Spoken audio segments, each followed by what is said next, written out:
ಜಗತ್ತಿನಲ್ಲಿಯೇ ಅತ್ಯಂತ costly tea ಯಾವುದು, ಹಾಗೆಯೇ ಆಸ್ಟ್ರೋನಾಟ್ಸ್ಗಳು ಯಾವ ರೀತಿಯಾಗಿ ಬ್ರಷನ್ನು ಮಾಡ್ತಾರೆ, ಇದೇ ರೀತಿಯಾದಂತಹ ಇನ್ನಷ್ಟು ಅಮೇಜಿಂಗ್ ಫ್ಯಾಕ್ಟ್ಸನ್ನು ಈ ಒಂದು ವಿಡಿಯೋದಲ್ಲಿ ನೋಡೋಣ.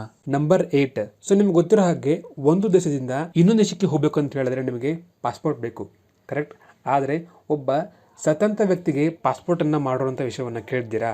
ಈ ಘಟನೆ 1974ರಲ್ಲಿ ನಡೆದಿತ್ತು.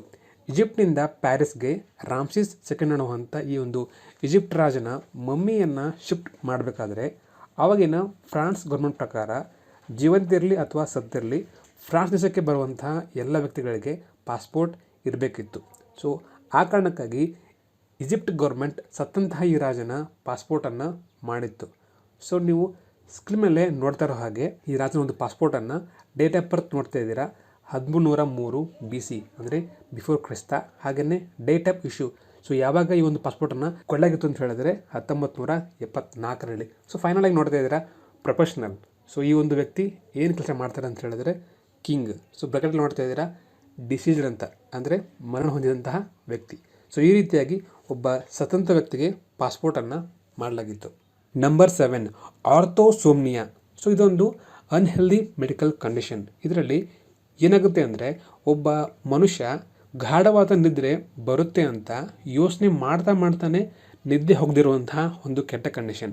ಸೊ ಇದ್ರ ಬಗ್ಗೆ ನೀವು ಇನ್ನಷ್ಟು ಮಾಹಿತಿಯನ್ನು ಇದರ ಅಫಿಷಿಯಲ್ ವಿಕಿಪೀಡಿಯಾ ಪೇಜ್ನಲ್ಲಿ ಕೂಡ ಓದಬಹುದು. ನಂಬರ್ 6. ನಿಮಗೆ ಗೊತ್ತಾ ಬಾಹ್ಯಾಕಾಶದಲ್ಲಿ ವರ್ಕ್ ಮಾಡುವಂತಹ ಆಸ್ಟ್ರೋನಾಟ್ಸ್ಗಳು ಯಾವ ರೀತಿಯಾಗಿ ಹಲ್ಲನ್ನು ಉಜ್ತಾರೆ ಅಂತ?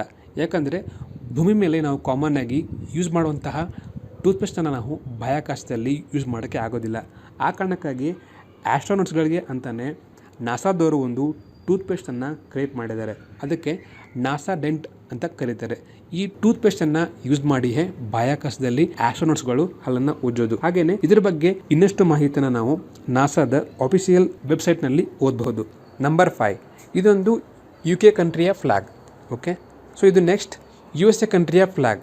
ಸೊ ಯಾವ ರೀತಿಯಾಗಿ ನಮ್ಮ ಒಂದು ಕರ್ನಾಟಕಕ್ಕೆ ಸ್ಟೇಟ್ ಫ್ಲ್ಯಾಗ್ ಇದೆಯೋ, ಹವಾಯಿ ಅಂತ ಒಂದು ಸ್ಟೇಟ್ USA ಇದೆ. ಇದರ ಒಂದು ಫ್ಲ್ಯಾಗನ್ನು ತೋರಿಸ್ತೇನೆ ನೋಡಿ. ಓಕೆ, ಇದೊಂದು ಹವಾಯಿಯ ಸ್ಟೇಟ್ ಫ್ಲ್ಯಾಗ್.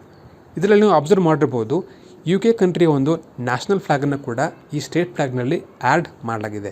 ಇದಕ್ಕೆ ಕಾರಣ ಏನಂತ ಹೇಳಿದ್ರೆ ಹವಾಯಿ ಕೂಡ ವರ್ಲ್ಡ್ ವಾರ್ಕ್ಕಿಂತ ಮುಂಚೆ ಒಂದು ಇಂಡಿಪೆಂಡೆಂಟ್ ಕಂಟ್ರಿ ಆಗಿತ್ತು. ಸೊ ಆ ಸಮಯದಲ್ಲಿ ಹವಾಯಿ UK ಮತ್ತು USA ಇವೆರಡರ ಮಧ್ಯ ಒಳ್ಳೆಯ ರಿಲೇಷನ್ಶಿಪ್ಪನ್ನು ಹೊಂದಿತ್ತು.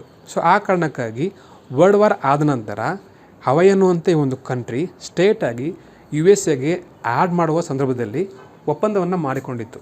ಏನಂತ ಹೇಳಿದ್ರೆ UK ಕಂಟ್ರಿಯ ಒಂದು ನ್ಯಾಷನಲ್ ಫ್ಲ್ಯಾಗನ್ನು ಹವಾಯಿ ಅನ್ನುವಂಥ ಈ ಒಂದು ಸ್ಟೇಟ್ ಫ್ಲ್ಯಾಗ್ಗೆ ಆ್ಯಡ್ ಮಾಡಬೇಕು ಅಂತ.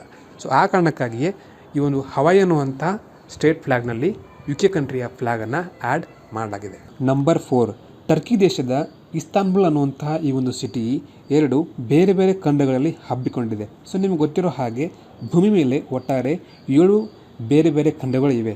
ಆದರೆ 2 ಬೇರೆ ಬೇರೆ ಖಂಡಗಳಲ್ಲಿ ಇರುವಂತಹ ಒಂದೇ ಒಂದು ಸಿಟಿ ಯಾವುದು ಅಂತ ಹೇಳಿದ್ರೆ ಅದು ಇಸ್ತಾನ್ಬುಲ್. ಸೊ ಈ ಒಂದು ಸಿಟಿನ ಬಿಟ್ಟರೆ ಬೇರೆ ಯಾವ ಸಿಟಿ ಕೂಡ ಈ ರೀತಿಯಾದಂತಹ ಜಿಯೋಗ್ರಫಿಯನ್ನು ಹೊಂದಿಲ್ಲ. ನಂಬರ್ 3. ಸಿಟಿಗಳ ಬಗ್ಗೆ ಇನ್ನೊಂದು ಮಾಹಿತಿಯನ್ನು ಹೇಳೋದಾದರೆ ಇಟಲಿ ದೇಶದ ಸೆಂಟೋರಿಫ್ ಅನ್ನುವಂಥ ಒಂದು ಸಿಟಿ ಇದೆ. ಇದರ ಡಿಸೈನನ್ನು ನೀವು ಸ್ಕ್ರೀನ್ ಮೇಲೆ ನೋಡ್ತಾ ಇದ್ದೀರಾ. ಸೊ ನೀವು ಅಬ್ಸರ್ವ್ ಮಾಡಿರ್ಬೋದು ಈ ಒಂದು ಸಿಟಿ ಮಾನವನ ಆಕಾರವನ್ನು ಹೊಂದಿದೆ. ನಂಬರ್ 2. ಕಾಮನ್ ಆಗಿ ಒಬ್ಬ ಮನುಷ್ಯ ಕಾನ್ಷಿಯಸ್ ಆಗಿ ಕೆಲಸ ಮಾಡೋದಕ್ಕೆ ಕಾರಣ ಅಂತ ಹೇಳಿದ್ರೆ ಅವರ ಒಂದು ಬ್ರೈನ್. ಆದರೆ ನಾನೇನಾದರೂ ನಿಮ್ಮ ಒಂದು ಬ್ರೈನ್ ಜೊತೆ ನಿಮ್ಮ ಸ್ಪೈನಲ್ ಕಾರ್ಡ್ ಕೂಡ ನೀವು ಕಾನ್ಷಿಯಸ್ ಆಗಿರೋದಕ್ಕೆ ಕಾರಣ ಅಂತ ಹೇಳಿದ್ರೆ ನಂಬ್ತೀರಾ? ಈ ಒಂದು ಇಮೇಜನ್ನು ನೋಡಿ. ಸೊ ಯಾವ ರೀತಿಯಾಗಿ ನಮ್ಮ ಒಂದು ಬ್ರೈನ್ ಮತ್ತು ಸ್ಪೈನಲ್ ಕಾರ್ಡ್ ಕನೆಕ್ಟ್ ಆಗಿದೆ ಅಂತ. ನಂಬರ್ 1. ನೀವು ಕೂಡ ಬೇರೆ ಬೇರೆ ರೀತಿಯಾದಂತಹ ಟೀಗಳನ್ನು ಎಂಜಾಯ್ ಮಾಡಿರ್ತೀರ. ಆದರೆ ಜಗತ್ತಿನಲ್ಲಿಯೇ ತುಂಬ ಕಾಸ್ಟ್ಲಿ ಟೀ ಪೌಡ್ರ್ ಯಾವುದು ಗೊತ್ತಾ? ಯಾವುದು ಅಂತ ಹೇಳಿದ್ರೆ ಚೀನಾ ದೇಶದ ಡಾ ಹಾಂಗ್ ಪಾಹೋ ಅನ್ನುವಂಥ ಈ ಒಂದು ಟೀ ಪೌಡ್ರ್. ಇದರ ಬೆಲೆ ಅಂದಾಜಾಗಿ ಪರ್ kg ಟೀ ಪೌಡ್ರಿಗೆ 8 ಕೋಟಿಯಷ್ಟು ಬೆಲೆ ಬಾಳುತ್ತೆ. ಯಾಕೆ ಇಷ್ಟೊಂದು ಕಾಸ್ಟ್ಲಿ ಅಂತ ನೀವು ನೋಡೋದಾದರೆ ಈ ಒಂದು ಟೀ ಪೌಡರ್ನ ಮಾಡೋದಕ್ಕೆ ಬಳಸುವಂಥ ಎಲೆಗಳು 300 ವರ್ಷದಷ್ಟು ಹಳೆಯವು. ಹಾಗೆಯೇ ಈ ಎಲೆಗಳನ್ನು ಉತ್ಪತ್ತಿ ಮಾಡುವಂತಹ ಮೇನ್ ಮದರ್ ಪ್ಲ್ಯಾಂಟ್ಸ್ ಜಗತ್ತಿನಲ್ಲಿ ಕೇವಲ 6 ಮಾತ್ರ ಉಳಿದಿವೆ. ಎಲ್ಲಿ ಅಂತ ಹೇಳಿದ್ರೆ ಚೀನಾ ದೇಶದ ಊಹಿ ಮೌಂಟೇನ್ಸ್ನಲ್ಲಿ. ಸೊ ನಿಮಗೆ ಇವಾಗ ಅರ್ಥ ಆಗಿರ್ಬೋದು ಯಾವ ಕಾರಣಕ್ಕಾಗಿ ಈ ಒಂದು ಟೀ ಪೌಡರ್ ಇಷ್ಟು ಕಾಸ್ಟ್ಲಿ ಅಂತ. ಹಾಗೆಯೇ ಇದರ ಬಗ್ಗೆ ಇನ್ನಷ್ಟು ಮಾಹಿತಿಯನ್ನು ಕೂಡ ನೀವು ಇದರ ಒಂದು ಅಫಿಷಿಯಲ್ ವಿಕಿಪೀಡಿಯಾ ಪೇಜ್ದಲ್ಲೂ ಕೂಡ ಓದಿ ತಿಳ್ಕೋಬಹುದು. ಓಕೆ ಫ್ರೆಂಡ್ಸ್, ಈ ವಿಡಿಯೋ ನಿಮಗೆ ಇಷ್ಟ ಆಗಿದ್ರೆ ವಿಡಿಯೋನ ಲೈಕ್ ಮಾಡಿ, ಶೇರ್ ಮಾಡಿ, ಹಾಗೆ ನಿಮ್ಮ ಅನಿಸಿಕೆನ ಕಮೆಂಟ್ಸ್ ಅಲ್ಲಿ ತಿಳಿಸಿ.